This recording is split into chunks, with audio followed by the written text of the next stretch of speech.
Hello guys, this is Diekolola Daniels, popularly known as Dieko Spectre, and this is another episode of Dieko Talks Law. And on this episode, I wouldn't be talking about company law, I'll be talking about contract law. Now, one of the easiest courses to read is actually contract law, and for whoever is going to be watching me right now, it's either you are doing contract law for the first time, or you just want to have an idea of what contract law is. I don't want to say you are a career student, but there's also a possibility, but just let us move on. So now, when you're talking about contract law, like I said, it's actually one of the best and easiest courses under law, because it's quite straightforward and all that. Unlike commercial transactions in year 3 and company law in year 5, contract is a real law course, and it seems to be more technical than constitutional law or administrative law or legal systems or any other course that we do in year 2. So contract law seems to be more technical and all that, but trust me, it's actually very, very, very, very, very easy. The first thing you need to know about contract law is the fact that it is a common law based course, unlike other courses. For example, the constitutional law is a statute-based course, and the statute which is relevant there would be the constitution, as well as other statutes that could be relevant as time goes on. So what I'm saying is that we are supposed to have more of cases than sections. In this case, that's what I'm saying. So contract law is more of cases than section. It's going to be very rare to see a part of contract law that actually deals with sections, but it is more of cases. So when you are about to study contract law, you are supposed to know that it is nowhere written in any statute. There is no statute that says the foregoing is going to be the element of a contract. So when you are talking about contract, we have to scrutinize what the judges have said in cases, and those will form our knowledge on contract law. Do not forget that common law and English law is part of our Nigerian legal system, so we cannot do away with it. Another course which is like contract, which is common law based, is torts. Tort has more of common law cases than of statutes. While another course which is statute based is criminal law. You will be an idiot to be talking about criminal law in Nigeria, or talking about murder, talking about rape, without actually quoting the section of the criminal code that talks about those, unlike contracts where we can talk about the cases instead of statutes. So now that we've had the fundamental knowledge, okay, contract is common law based, not statute based, which means most of the rules that we'll be discussing under contract law are those that evolved from the English courts. Under contract law, the rules we'll be talking about are those that evolved from the English courts. Now, once we have that at the back of our mind, trust me, we are good to go in contract.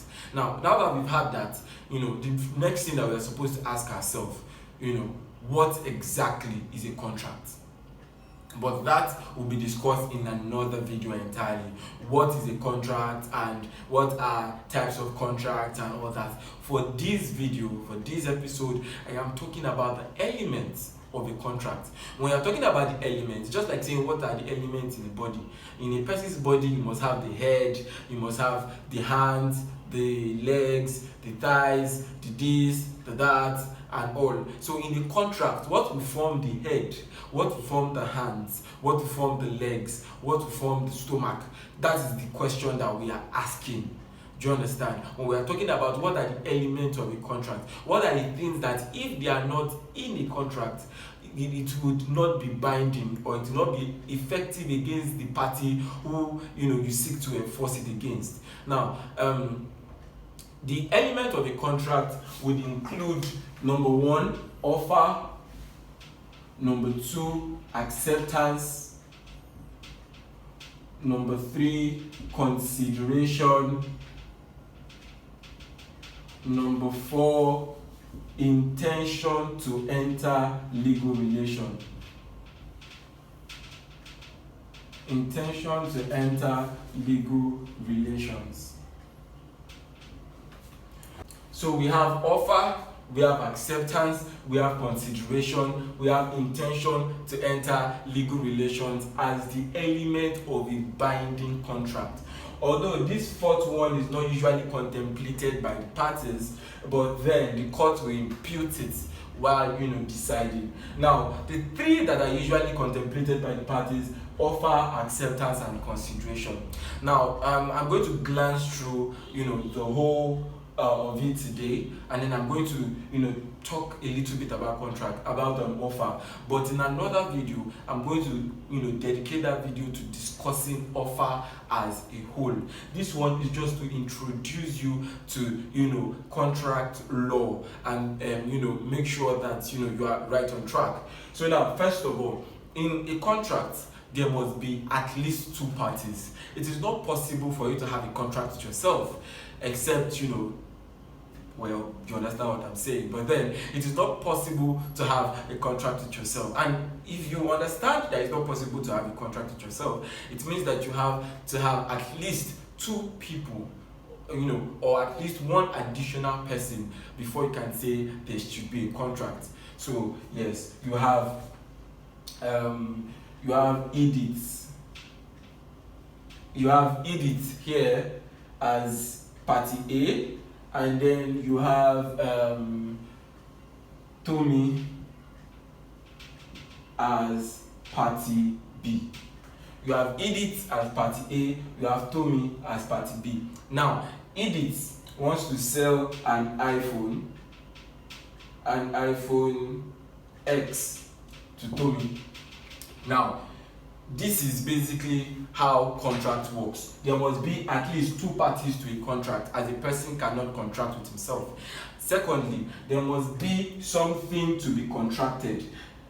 Now, I want to start with the basics. There are times where the substance of a contract could be services. Come and paint my house. Now, you can see that is not like something you can hold. So now, but let's start from the basic and talk about something we can hold and we can see it passing from one person to the other, so that from there you can start building your knowledge on contracts. So now the thing that we can hold here is an iPhone X, and the iPhone X belongs to Edith. Now Edith wants to buy iPhone SE, but she does not have enough money because she already owns an iPhone X. So now she wants to sell the iPhone X to buy the iPhone SE. And now she's looking for a buyer. And then Edith found Tommy here, who is also willing to buy a used iPhone X. Now, Edith offered to sell the iPhone to Tommy. You note that I said offered. Now, who is making the offer here? Edith. Edith is making the offer to Tommy to buy the iPhone. Now, Tommy would have to accept Edith's offer before you can say there is a contract. Tommy would have to accept Edith's offer before we can say that there is a contract. Now, where it's usually litigated, in court, is when do we say that there is an offer? What are the things that will constitute, an offer? What are the elements of an offer in itself? Do note that what we are talking about is the element of a contract.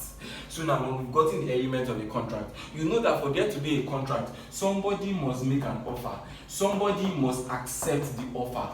When that is done, then there must be consideration. So the question is, what is consideration? Consideration is something moving from me to you and from you to me for a binding contract. So here, what is going to be moving from Edith to Tommy is iPhone. What will be moving from Tommy to Edith is money. There must be something moving from Edith to Tommy and then from Tommy to Edith. So iPhone is moving from Edith to Tommy. Money is moving from Tommy to Edith. Do you understand? So now, when you have offer, and then that offer has been accepted by Tommy, then there must be consideration moving between the both parties. When these three things can be ascertained in the contract, then we can say that there is a binding contract. Do you understand? Then we can say there is a binding contract. So this is like the most basic example. There must be at least two parties to a contract. Now, when there are at least two parties to a contract, there must be offer made by one person to the other, and then the other person must accept that offer. And then there must be consideration which must move from one person to the other, and then there must be intention to enter legal relation. It is not when you are making a contract, just like you go and buy something in the market. You want to buy pepper and tomato and all that, and then you want to buy some pepper and tomato worth of 350. So you have to start saying, yes, there is an intention right now to enter. The person selling it to share Yahweh. Calm down. Buying ja. I'm just trying to make you understand what I'm saying. So intention to enter a legal relation is usually imputed by the courts to say that, oh yes, there was an intention that there should be a binding contract in this particular case. So when we go to the market, or we just say, I want to buy pepper. How much pepper? 100 naira pepper. You give her the 100 naira pepper. When you are saying I want to buy pepper, now imagine you went to the market. Edith went to the market. Now Edith wants to buy pepper worth 100 naira. The market seller said, oh, it is 150.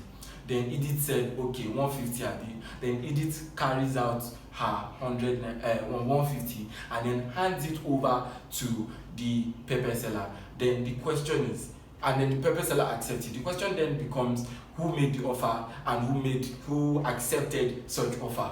Do you understand? That is, where lawyers begin to litigate. Where was the offer made? Where did they accept? And all that, and all that, and all that. Do you understand? And also acceptance. What kind of acceptance will we say is acceptable? Can I accept by conduct? Can I accept when I keep silent? Now imagine someone comes to my shop and says, I want to buy laptop worth 100,000 naira, and I told the person is 150, and then the person said 100,000 naira, or he's going to give me the 100,000 naira in 1 week time. Do you understand? I did not say anything. He said he was going to give me the 100,000 naira in 1 week time, and I did not say anything. Now, can we say that I already accepted the contract or the offer, which the person had made to me? So where is the clear-cut offer? Where is the clear-cut acceptance? What are the elements of a valid offer? What are the elements of a valid acceptance? What are the elements of consideration? Now, it was obvious here that what moved from A to B and B to C, A to B and B to A is something that we can see. From Edith to Tommy was an iPhone. From Tommy to Edith was money. Do you understand? In the case of Corey and Misa, the court established the rule of consideration. Now people started asking, can love and affection become a consideration for something? For example, I am the father, I have a son, I love my son so much, and then I decided to give my son, not will my son, I decided to give my son a car. Do you understand? Now, and then my son is not giving me anything back, in return. Now, if my son wants to enforce the fact that I gave him a car, can he say that his own consideration, in consideration, there must be something moving from A to B and B to A. Can he say that his own consideration in that circumstance is love and affection? That he loves his father and blah blah blah, and so yes, he has furnished enough consideration. Would that be a valid consideration? Now, those are the things that we are going to be exploring during the course of this contract law, thing. So now, the first thing that we have to look at is an offer. Now, I will not be talking about offer in details right now, but at least I would talk about the beginning of an offer. Do you understand? Okay, so I'm going to be giving you guys two cases to let us do a little bit of brainstorm. I know that the book that I'll be using, which is like the most important book in Nigeria when it comes to law of contract, is Nigerian Contract Law by Professor Ite Sage. So now in that book, when you get to the beginning, which is offer, you will see that two cases were cited. That is the case of David Ejin versus Amusa Adio, and also the case of Olaokpa versus Obafemi Awolowo University. So now I want to start with David Ejin versus Musa Adio. In the case of David Ejin versus Amusa Adio, A and B were joint owners of a parcel of landed property. B brought C, who agreed to buy the property for 1,400 naira. Subsequently, B purportedly sold the property to C for 1,400 naira and handed over 700 naira to A as A's share of the proceeds of sale.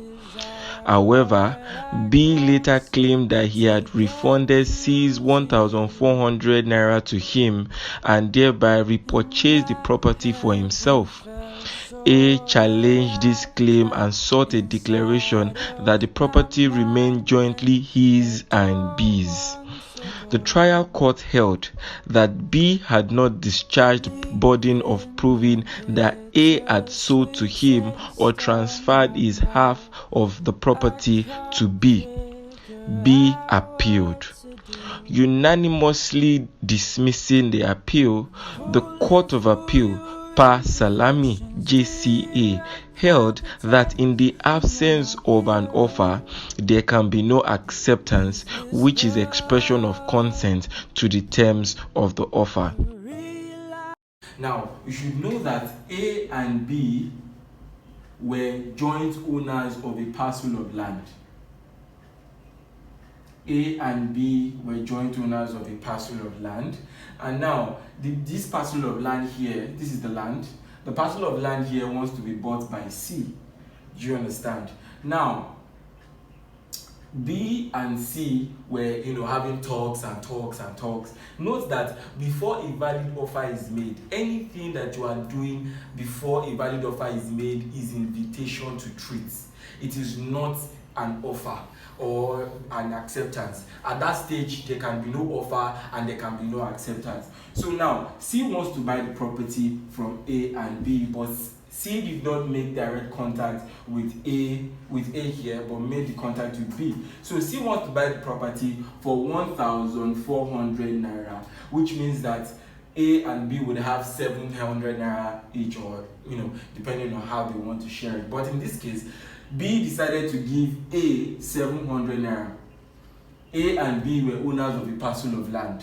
C wanted to buy this parcel of land, and because they were joint owners, they have to accept to C. Now, C was meeting with B and not A, but B told A about it. C gave B 1,400 naira for the parcel of land, and then B gave A 700 naira as A's share of the proceeds. Now, the transaction finally broke down, which means that C did not finally buy the land from A and B.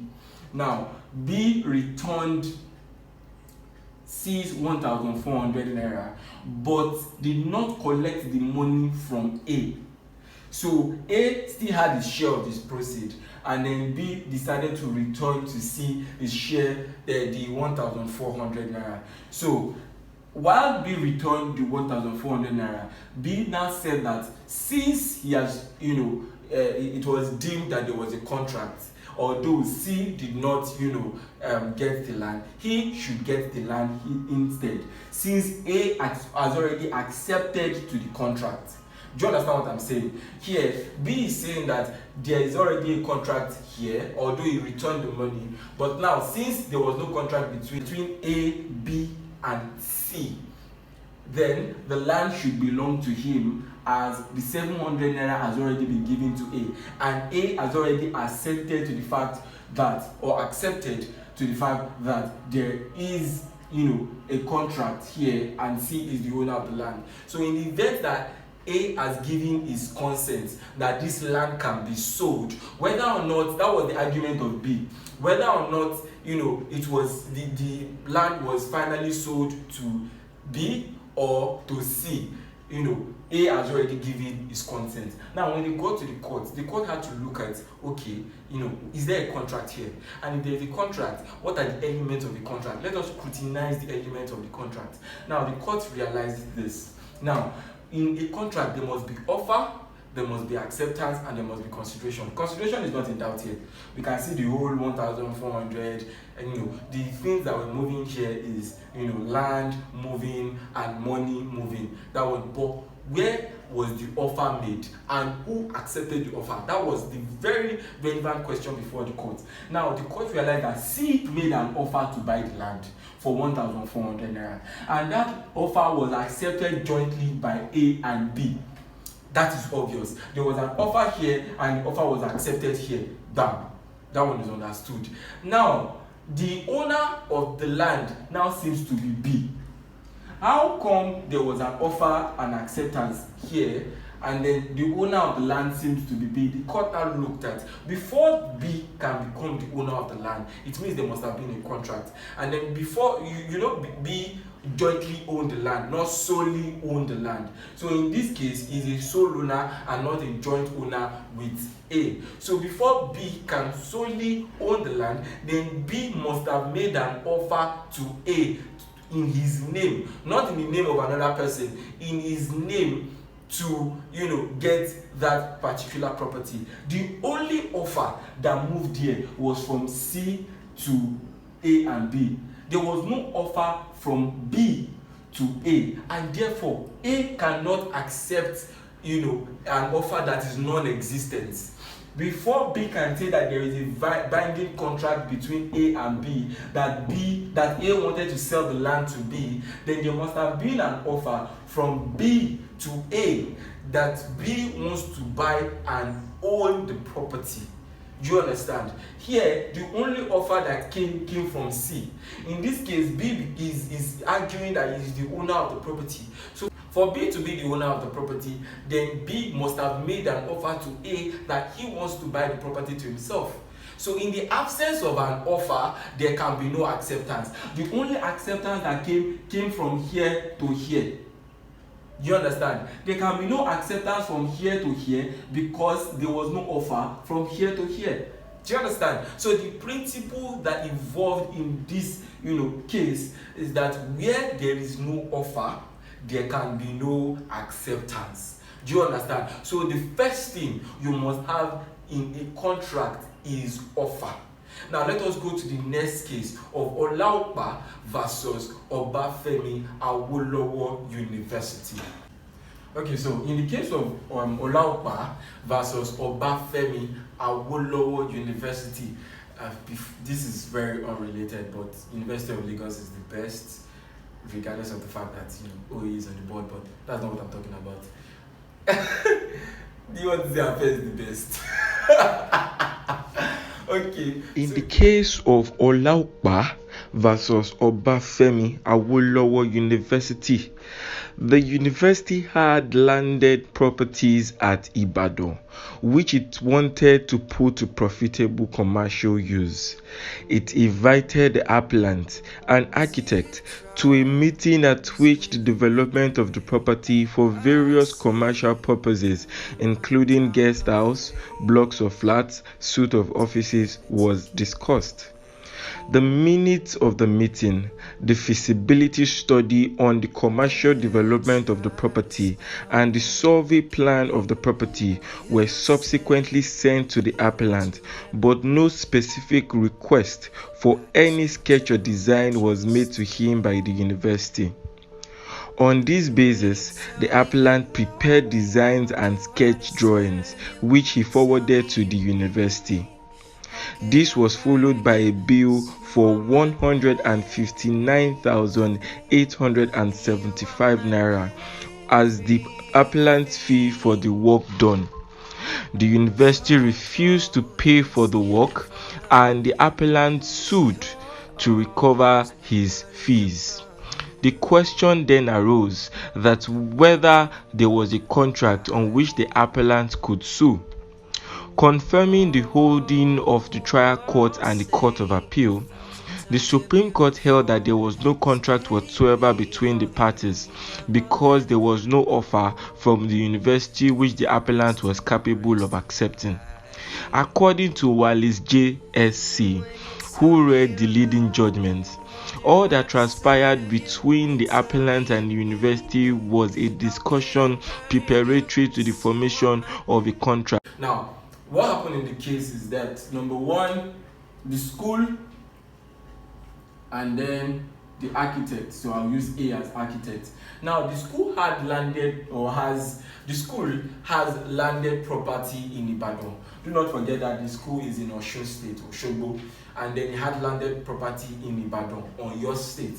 And then the school called, the architect here, which is Olaopa, A, and then had a meeting with A where they discussed about making that landed property, either suits or something that will be for commercial use, so that the landed property does not just become redundant. They can, make money out of it. And so they decided to, call the architect, and then they had, talks about this and about that in the meeting. Then after the meeting, they sent the feasibility study to the architect, the survey plan, and all other documents. But there was no offer made from the school to Olaopa to do anything yet. They only sent the minutes of the meeting to him. Now, when Olaopa received the minutes of the meeting here, Olaopa decided to sketch design and do his architectural duties and all that. And then when he was done, he now transferred those architectural stuff to the school, and then asked the school to pay him 159,000 naira thereabout. Now, the school said, no, we never told you to do it, and since we did not tell you to do it, I'm sorry about that. Now, Olaopa now decided to go to court, and then told the court that there is a binding contract here, and where there is a binding contract, it should be enforced. Then the court had to look at where exactly is the offer and where exactly is the acceptance. And then the court realized that everything that happened between the school and Olaopa was invitation to treat, merely invitation to treat. He has no offer, and in the absence of an offer, there can be no acceptance. So now that we have known that in the absence of an offer, there can be no acceptance, and we also know that anything that happens before an offer is made is merely invitation to treat. Invitation to treat. So we then need to ask, what will be the elements of a valid and binding offer, and also what will be the element of an invitation to treat? And this is what I'm going to be discussing in my next video. So please make sure that you subscribe and like this video. It's very important, and also click the bell so that anytime I release a new video pertaining to the course that you are studying, or something else that you want to get experience, an area of law that you want to get experience and understand, you can always have the notification that I release a new video. So please make sure that you like this video, subscribe to it, and also message me personally if you feel that there is something you want me to talk about, something you want me to add or delete, or any other thing. My number is going to be in the description box below and all that. Thank you very much for watching this video. Once again, I am Olayeni, Diekolola.